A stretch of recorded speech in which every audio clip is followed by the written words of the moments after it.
मैं अध्यात्म गुरु महामंडलेश्वर स्वामी कृष्णानंद श्रीधाम वृंदावन से, जैसा कि अभी अभी घटना घटित हुई है इटावा की, जिसमें किसी भागवताचार्य ने व्यास मंच पर बैठ करके कथा सुनाई और ग्रामवासियों ने वहाँ पर उसके साथ अभद्रता की और सिर का मुंडन कर दिया। देखिए, ऐसा भी कुकृत्य ठीक नहीं है, लेकिन हमसे लोग ये पूछ रहे हैं कि भाई कथा करना चाहिए कि नहीं करना चाहिए। तो देखिए, क्या करना चाहिए और क्या नहीं करना चाहिए, इसका प्रमाण कहाँ मिलेगा, इसका निर्णय कौन करेगा। स्वयं भगवान श्री कृष्ण ने श्रीमद् भगवद गीता में अर्जुन से कहा है कि तस्मात् शास्त्रम प्रमाणम ते कार्या कार्य व्यवस्थितौ।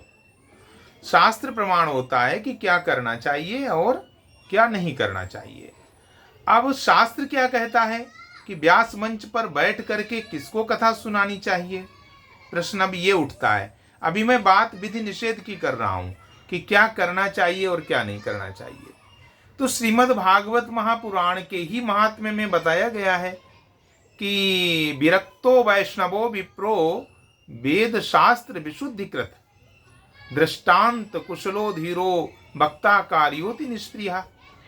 कि वक्ता कैसा होना चाहिए, विरक्त होना चाहिए, वैष्णव होना चाहिए, भगवान के प्रति उसका समर्पण होना चाहिए, बहुत बड़ा भक्त होना चाहिए। विरक्तो वैष्णवो विप्रो, विप्र होना चाहिए, विप्र का मतलब वेदज्ञ ब्राह्मण होना चाहिए, और वेदों शास्त्रों के अर्थ को सही तरीके से उसके अर्थ की उस व्याख्या कर सके, ऐसी क्षमता हो, ऐसा होना चाहिए। दृष्टांत कुशल हो, धीर हो। धीर के बहुत व्यापक अर्थ हैं, यहाँ पर धीर का अर्थ करने का समय नहीं है।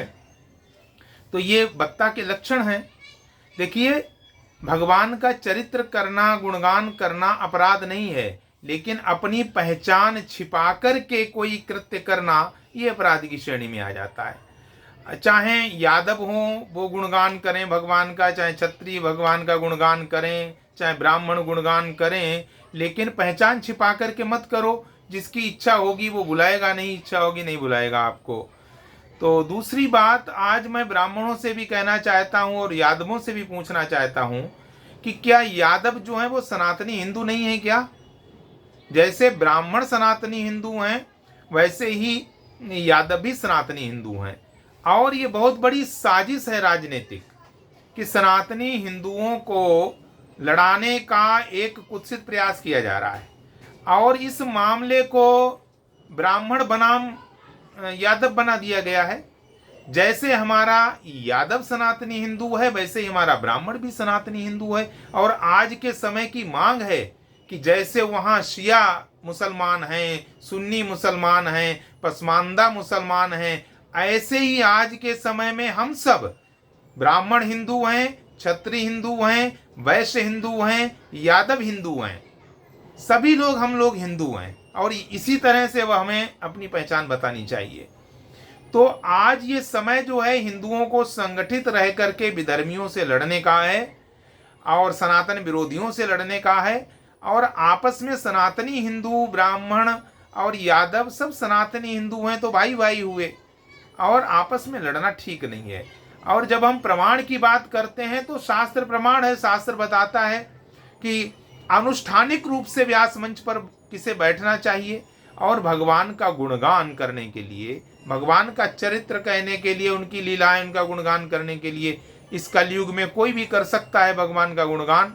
लेकिन जो व्यास मंच की गरिमाएं होती हैं, जो शास्त्रों की अगर कोई बात करता है तो उसको शास्त्र के अनुसार करना चाहिए।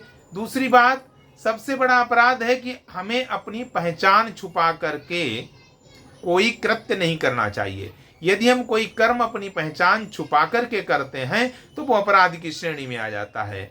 दूसरी बात, यदि किसी ने ऐसा किया तो दंड देने का अधिकार कानून को है, कानून के हवाले करना चाहिए, संतों के, जगत गुरुओं के हवाले करना चाहिए, और स्वयं ऐसा निर्णय लेकर के ऐसा कुकृत्य नहीं करना चाहिए। आज सभी सनातनी हिंदुओं को संगठित होने का समय है, और संगठित होकर के, यूनाइटेड होकर के, संघे शक्ति कलौ युगे, आज वो समय है। और ये साजिश है बहुत बड़ी राजनीतिक, हिंदुओं, ब्राह्मणों और यादवों को लड़ाने की। इसलिए ब्राह्मण और यादव सब भाई भाई हैं, लड़ने की आवश्यकता नहीं है।